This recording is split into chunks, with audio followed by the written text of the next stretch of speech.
स्वागत है आप सभी का। आपके साथ मैं हूं पुनीत और खबरों की शुरुआत करते हैं। सबसे पहले आपको बताएं कि आज मुख्यमंत्री भूपेश बघेल की तरफ से शाम को 6 बजे कोरोना को लेकर संदेश जारी किया गया प्रदेश की जनता को। उन्होंने राज्य की जनता को महत्वपूर्ण संदेश देते हुए कहा, धन्यवाद। लॉकडाउन का पालन करने के लिए धन्यवाद। संकट के बाद भी विकास दर अन्य राज्यों से बेहतर उन्होंने बताई। उन्होंने ये भी बताया कि कुल 36 मामले अभी तक सामने आए हैं। 25 मरीज पूरी तरह से ठीक होकर घर जा चुके हैं। साथ ही उन्होंने लोगों से ये भी कहा कि हमें अभी भी संयम और धैर्य से काम लेना होगा। टोटल लॉकडाउन के बाद भी सोशल डिस्टेंसिंग का पालन लोग करें। कोरोना के खिलाफ जंग में हमारी जीत होगी। स्वास्थ्य, पुलिस और प्रशासन के काम को सराहने के साथ ही उन्होंने नगर निगम और मीडिया के भी काम की सराहना की और कहा कि सभी ने बेहतर काम किया है।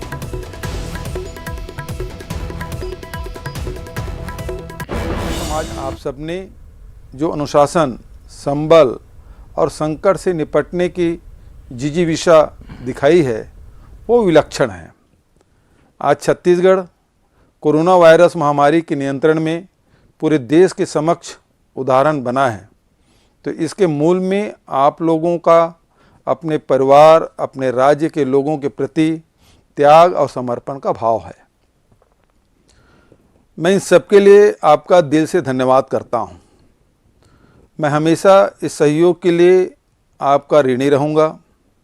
मैं धन्यवाद करना चाहूँगा सभी चिकित्सकों, स्वास्थ्य कार्यकर्ताओं, जिला और पुलिस प्रशासन, खाद्य, महिला बाल विकास, नगर निगमों, नगर पालिकाओं, जनसंपर्क विभाग के समस्त कर्मचारियों का, जिन्होंने 24 घंटे इस संकट से निपटने के लिए कार्य किया।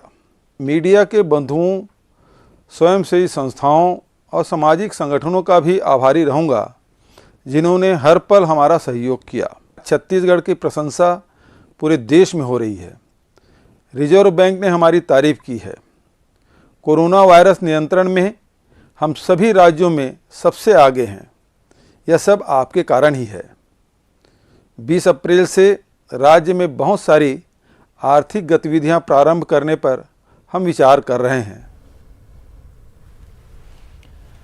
और इधर दिल्ली से खबर आपको बता दें कि मजदूरों के लिए गृह मंत्रालय की तरफ से निर्देश जारी कर दिए गए हैं कि 20 अप्रैल से राज्य के अंदर ही मजदूर काम कर सकते हैं। एक राज्य से दूसरे राज्य में जाने की अनुमति नहीं है, ये सरकार की तरफ से कह दिया गया। काम पर जाने से पहले थर्मल स्क्रीनिंग होगी। उद्योग, निर्माण, खेती और मनरेगा से जुड़े काम किए जा सकते हैं। सोशल डिस्टेंसिंग का पूरी तरह से पालन करना है।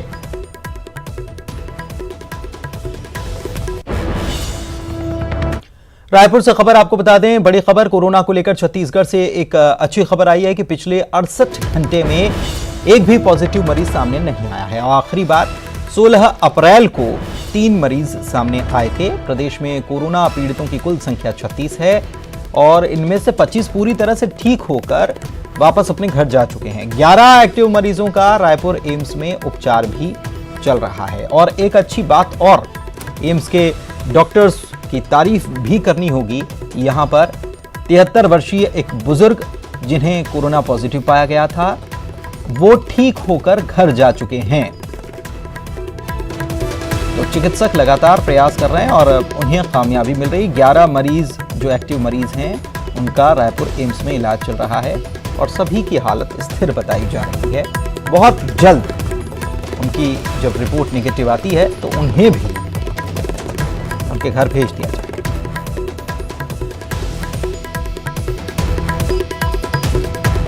अवधेश हमारे सहयोगी हमारे साथ लाइव जुड़े हुए हैं, इसी खबर पर उनसे बात करते हैं। अवधेश, अच्छी खबर है ये वाकई में कि काफ़ी वक्त हो गया, काफ़ी घंटे बीत गए, 68 घंटे करीब बताए जा रहे हैं, जो कि एक भी केस सामने नहीं आया है। कितनी जांचें की जा रही हैं, कितने सैंपल भेजे जा रहे हैं, कितने की रिपोर्ट्स डेली आ रही हैं अभी तक? देखिए, ये सच में एक छत्तीसगढ़ के लिए सुखद खबर है कि जहां देश में सर्वाधिक जो कोरोना पॉजिटिव की संख्या कल सामने निकल के आई हुआ है, छत्तीसगढ़ में बीते 68 घंटे से एक भी मरीज का सामने न आना बताने के लिए काफ़ी है कि समय रहते कुछ तो उपाय बेहतर किए गए। हाँ, लेकिन ये जरूर है कि जांच को लेके अभी भी विरोधाभास है कि आप तकरीबन 7,000 लोगों की जांच अब तक किए हैं, और जबकि होम क्वारंटाइन में अब तक तकरीबन 75,000 लोग, मतलब पहले दिन से आज तक की रिपोर्ट के अनुसार तकरीबन 75,000 लोग होम क्वारंटाइन में थे, और आपने केवल 7,000 की जांच की है। जांच किट आ चुका है, जांच में तेजी आएगी, उसके बाद धरातल पे वास्तविक रिपोर्ट आएगा कि वास्तविक में छत्तीसगढ़ की स्थिति क्या है। क्या केवल अब तक जो आंकड़ों पे छत्तीसगढ़ चल रहा है कि महज 36 केस सामने आए, जिसमें से 25 पूरी तरह से ठीक हो चुके हैं, 11 भी कमोबेश ठीक होने के कगार पे।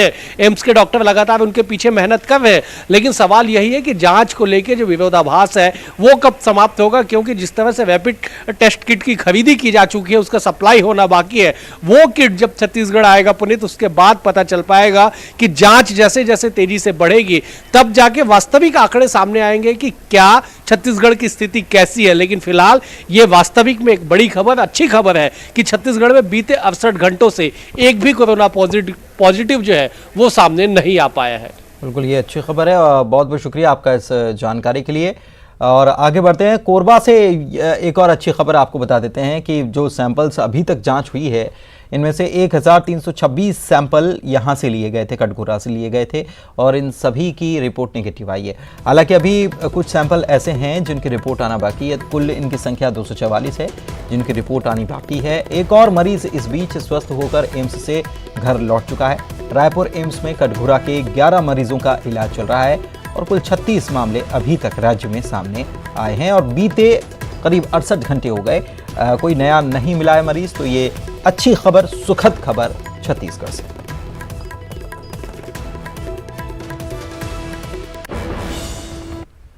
इधर कोरबा के कटघोरा की स्थिति की मॉनिटरिंग सीएम भूपेश बघेल खुद कर रहे हैं। सीएम के निर्देश पर कोरोना अस्पताल भी बनाया जा रहा है। एससीसीएल अस्पताल जो है उसे कोरोना अस्पताल बनाया जा रहा है। कोरबा जिले के कटघोरा को रेड जोन घोषित पहले ही किया गया है, हॉटस्पॉट भी ये घोषित किया गया। हालांकि अच्छी बात यह है कि बड़ी संख्या में मरीज सामने यहाँ पर आए ज़रूर, लेकिन इसके बाद कोई नया मरीज सामने नहीं आया। और आज भी जो रिपोर्ट्स आई हैं तो करीब 1300 सैंपल्स की रिपोर्ट जो है वो नेगेटिव आई है। ये अच्छी बात है, लेकिन इसके बावजूद एहतियात के तौर पर सभी कदम सरकार की तरफ से उठाए जा रहे हैं, और कटघोरा की स्थिति की मॉनिटरिंग सीएम भूपेश बघेल खुद कर रहे हैं।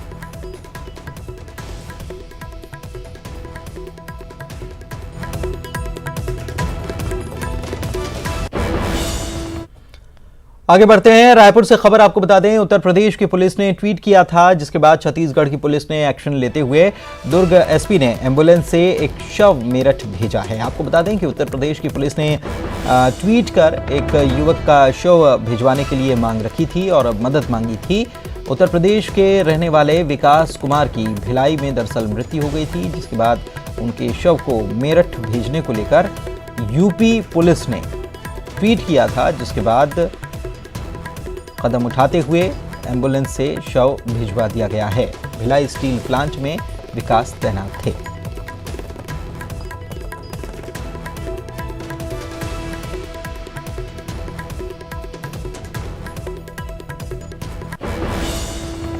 और बात करते हैं पीलिया की। तो राजधानी रायपुर में पीलिया का कहर लगातार जारी है। पीलिया मरीजों की संख्या अब यहां बढ़ते हुए 200 के भी पार हो चुकी है।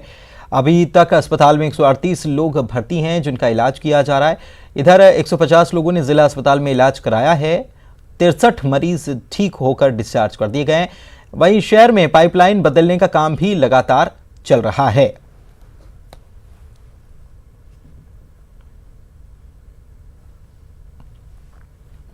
इधर छत्तीसगढ़ सरकार प्रदेश में ऑनलाइन शराब बेच सकती है, इसके लिए सरकार तैयारी कर रही है। इस बात की जानकारी आबकारी मंत्री कवासी लखमा ने दी।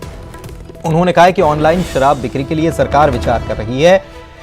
इसके बाद उन्होंने यह भी कहा कि कोरोना पर नियंत्रण होने के बाद ही राज्य में शराब की दुकानें खुलेंगी। दूसरे राज्य से शराब की तस्करी करने वालों के खिलाफ सख्त कार्रवाई की जाएगी।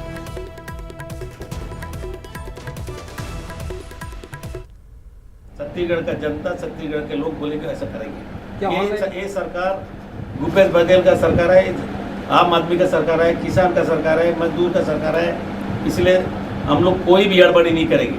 बोले कितना भी घाटा हो, कितना भी नुकसान हो, साथ लेंगे, लेकिन जान सबसे बड़ा है। क्या सरकार ऑनलाइन विक्रय पे प्लानिंग कर रही है कि हम दोनों प्रकार से सोच रहे हैं, ऑनलाइन भी सोचेंगे।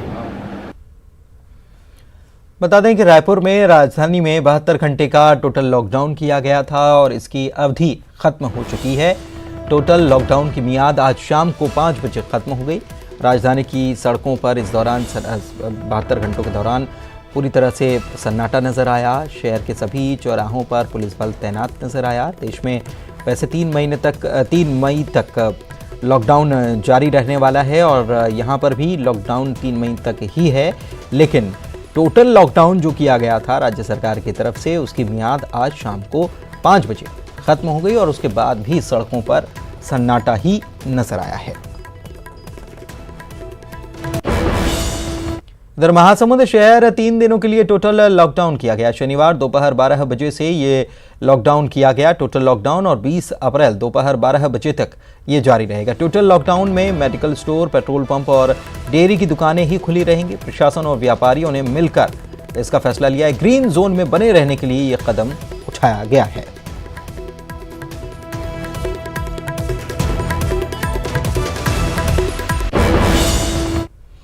इधर दुर्ग में लॉकडाउन के दौरान मॉर्निंग वॉक करना कुछ युवकों पर भारी पड़ गया। पुलिस ने युवकों को अनोखी सजा दी। वैसे मॉर्निंग वॉक तो सेहत को चुस्त दुरुस्त और ठीक रखने के लिए की जाती है, तो ये भी ऐसे ही करने निकले थे।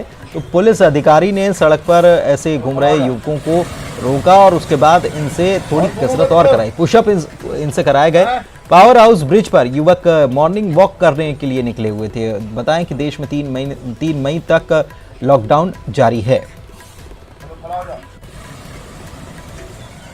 और घूमोगे तुम लोग?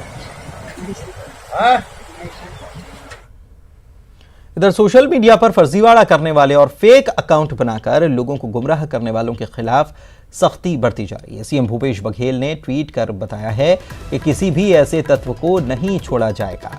मुख्यमंत्री ने रायपुर पुलिस की तारीफ भी की। दरअसल एक व्यक्ति को फेसबुक पर युवती के नाम से फर्जी आईडी बनाकर धार्मिक उन्माद फैलाने और गलत जानकारियां पोस्ट करने के आरोप में गिरफ्तार कर लिया गया।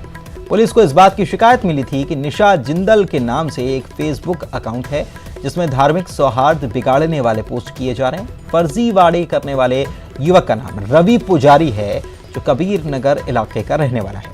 2009 से इंजीनियरिंग में आईटी की पढ़ाई कर रहा है, लेकिन आज तक वो पास नहीं हुआ।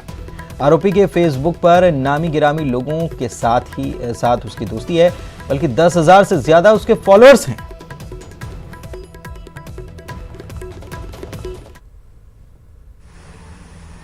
सोशल मीडिया पर धार्मिक सौहार्द बिगाड़ने वालों के खिलाफ सख्ती की बात मुख्यमंत्री भूपेश बघेल ने कही है। मुख्यमंत्री ने ट्वीट करके जिस निशा जिंदल के इसका जिक्र किया है, दरअसल 2 दिन पहले निशा जिंदल नाम के फेसबुक फर्जी आईडी बनाकर एक युवक जो कि 31 साल का है, रवि पुजार, वो धार्मिक सौहार्द बिगाड़ने का काम कर रहा था और उसके इस फेसबुक आईडी पे न केवल 10,000 से अधिक लोग उसके फॉलोअर थे, बल्कि बड़ी संख्या में नामी गिरामी लोग भी उसके फ्रेंड लिस्ट में जुड़े हुए थे। वो अपने पोस्ट के माध्यम से कहीं न कहीं धार्मिक भावनाएं आहत कर रहा था, जिसकी शिकायत रायपुर पुलिस से हुई थी और उसके बाद जांच के बाद पुलिस ने रवि पुजार नाम के युवक को गिरफ्तार कर लिया है। जाहिर है इस तरीके से फर्जी आईडी के माध्यम से लोगों के भावनाओं को आहत करने वाले और सामाजिक सौहार्द बिगाड़ने वालों के खिलाफ राजधानी पुलिस की इस कार्रवाई का मुख्यमंत्री भूपेश बघेल ने तारीफ की है। राघवेंद्र साहू, न्यूज़। लॉकडाउन के दौरान ट्विटर पर Me@20 के नाम से एक हैशटैग का ट्रेंड चल रहा है और लोग ट्विटर पर अपने अपने 20 साल उम्र की फोटो को शेयर भी कर रहे हैं। इस ट्विटर ट्रेंड में छत्तीसगढ़ के नेता भी शामिल हो चुके हैं। भूपेश बघेल ने, मुख्यमंत्री ने अपने 20 साल की उम्र वाली फोटो साझा की और लिखा है कि हालांकि जीवन एक टेस्ट मैच से गुजर रहा है, फिर भी 2020 चरण की तस्वीर साझा करने की अनुमति है।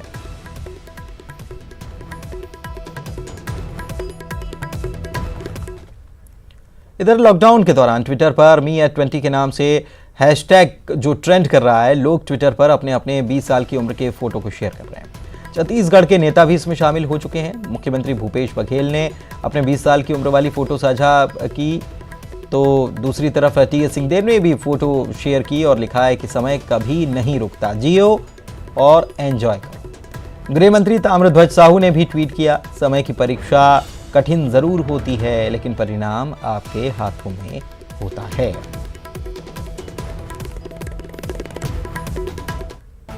के बाद आपका स्वागत है। दंतेवाड़ा से बड़ी खबर बता रहे हैं, जहां पर बुजुर्ग की नक्सलियों ने हत्या कर दी है। ग्रामीणों ने नक्सलियों के डर से शव को दफना दिया। एसडीएम ने कब्र से शव निकालने के आदेश दिए हैं। पुलिस ने अनुमति मांगी थी। कटे कल्याण थाना क्षेत्र के मारजुम की ये घटना है।